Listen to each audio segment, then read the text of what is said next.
Hey, how's it going guys? Phil here, and this is a review for the Shark Stratos NeverTouch Robot Vac Mop.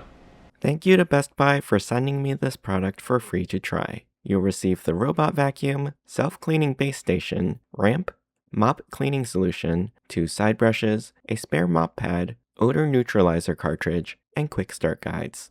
This is the robot. It has a slightly oval shape measuring 14 inches across at its widest point, and is slightly narrower from side to side. Its height to the top of the outer rim is 3.5 inches, and the LiDAR puck on top increases the total height to about 4.25 inches. There are 3 physical buttons on top of the robot. The dock button, which is also used for power, dry clean on the left, and wet clean on the right. Then in front of those are the status LEDs for errors, low battery, and Wi-Fi.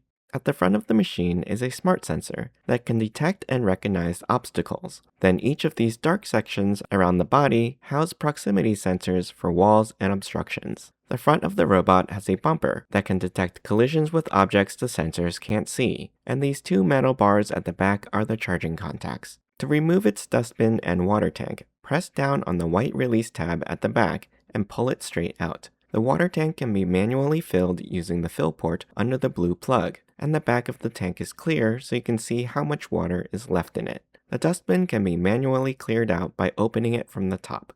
The capacity of the bin is around 1.5 cups, and there's a removable HEPA filter to keep the exhaust air clean and dust-free, which can be washed or replaced as needed. A mop pad is pre-installed on the tank out of the box, and it's held on with Velcro around its edges. The pad can easily be removed by sliding the guide bar out to the right. On the bottom of the machine are a number of perimeter sensors that can detect drop-offs to avoid falls and recognize carpeted areas.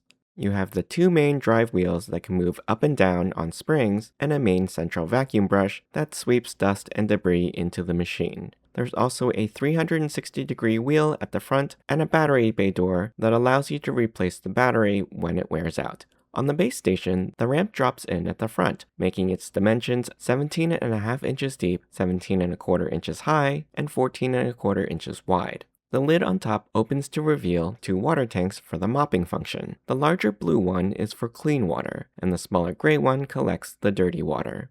The dirty tank has a snap-to-lock lid, while the clean water tank's lid just drops into place. Behind the tanks at the back right corner, this port is for the odor neutralizer cartridge, which is essentially an air freshener capsule that smells a bit like Irish Spring soap and fresh laundry. To install it, align the arrow on the cartridge to the arrow on the machine. Then rotate it counterclockwise to lock it in. The amount of odor it dispenses is adjustable, and you can set it to whatever level suits you. The scent will be dispersed each time the robot empties its dustbin, as air is pushed through the cartridge. But if you prefer not to use it, you can unlock the cartridge and little to no scent will be used. To remove the base station's dustbin, press up on the button inside the handle and pull it straight out. Then to empty it, you'll press the orange button to drop open the bottom. The design for the bin is bagless, and this bin can hold up to 60 days worth of dust and debris before it needs to be emptied. The power cord comes stowed in the slot at the back of the machine, and when choosing a location for the base station, you need to ensure that there's at least 2 feet of non-carpeted hard floor in front of the ramp and that it's within 4 feet of an outlet, as the cord is not very long. You'll also need to attach a side brush to the bottom of the robot and push it up the ramp until it starts charging, which can take up to 4 hours.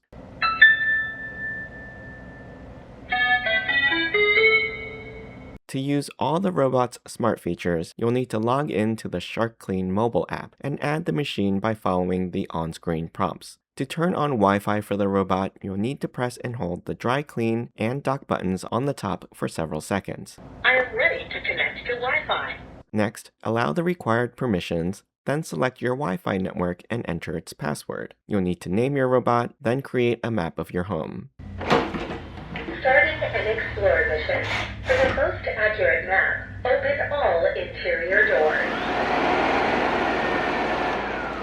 The robot will create a map based on all the areas that it has access to. This only took about 10 minutes to cover 3 rooms on my first floor. The map tries to automatically divide your rooms up, though may not be as accurate for open floor plans where the rooms may not have clear transitions. You can rotate the map, split a room by drawing a line through it, merge 2 rooms into one, name each room, and add rectangular no-go zones anywhere you don't want the robot to go, like near fireplaces and pet dishes. If you have carpets or rug, you can have the robot go out and detect these areas so it can avoid them when mopping, but since I don't have any on this floor, I skipped this step. When running a cleaning mission, you'll select vacuum, mop, or vacuum and mop. If mopping, be sure to fill the clean water tank and place it in the base station. Use of Shark's cleaning solution is optional. The robot will fill its own water tank and prep the mopping pad by pre-soaking it. My water tank is being filled.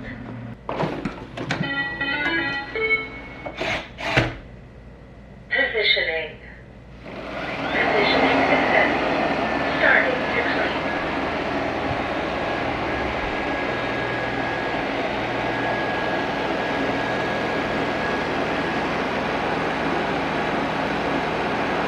Preparing my mop pad. Visible water is normal.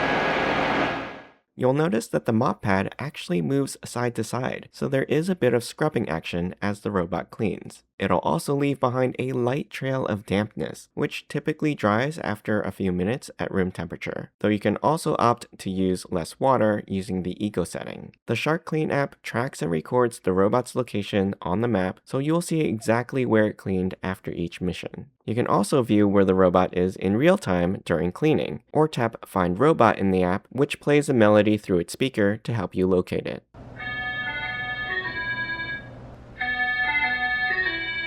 For the most part, the robot was able to sense and avoid obstacles like furniture and walls and maneuver around them without making contact. For example, it could see me standing in its way and kept a good distance when changing course without bumping into me. However, with tall, thin objects like chair legs, it tended to make light contact with them before changing direction. For trip hazards like this cord cover, it used its pop-up feature to dislodge itself.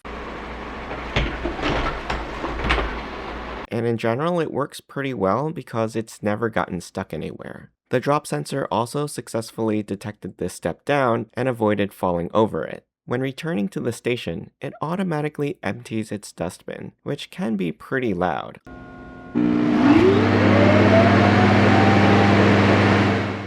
I also found that the base station won't always completely clear the robot's dustbin, but you can always perform a deeper clean when you manually remove the dustbin for filter maintenance. The Stratos was able to complete a vacuum and mop mission of my entire space, about 300 square feet, in 40 minutes, which consumed 30% of battery life and about 1/6 of the clean water tank. The dirty tank also only had about an inch of water in it, so I can perform several mopping sessions before I need to empty it. But I wouldn't wait more than several days to avoid any issues with mold, bacteria, or mildew buildup. After wet sessions, the station will also rinse and dry the mop pad.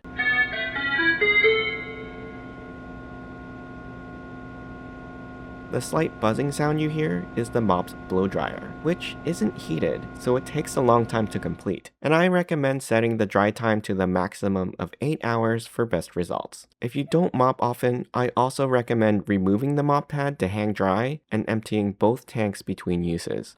I took the robot up to my second floor, which is carpeted, to give it a try there. Please remove my pad plate to start a dry clean. And I was a bit surprised that the mop pad had to be removed when running a vacuum-only mission. However, this is easily accomplished by pressing the release button on the blue plate under the water tank and sliding the pad plate out. Since only one map can be stored at a time, when using in unmapped areas of the home, the robot won't be able to report its position, nor can it return to the base station for charging or emptying. You'll notice that for carpet cleaning, it doesn't use its side brush, and it struggled a bit with lightweight area rugs that aren't firmly fixed to the floor. The center roller brush also caused it to occasionally hop over carpeting.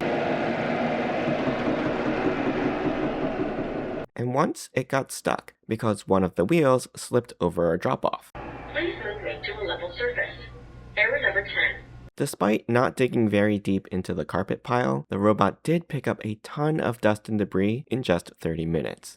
Overall, I think this robot does a great job of cleaning my floors, both when vacuuming and mopping. I like that I can schedule the cleanings to run automatically up to twice a day, and you can even use voice commands with Google or Amazon's voice assistants to control it.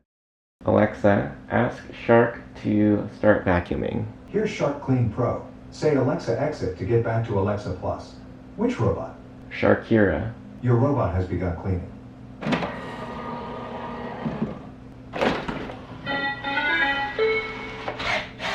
The robot empties its own dustbin and rinses out the mop pad automatically, making it largely hands-free, hence the moniker NeverTouch. Though you will have to do longer-term maintenance, like emptying out the main dustbin, rinsing the air filters, and scrubbing out the water tray once every couple of months. I hope you enjoyed this review. You can ask me any questions in the comments. I'll put a link to the product in the description below. Don't forget to subscribe to my channel and join me next time.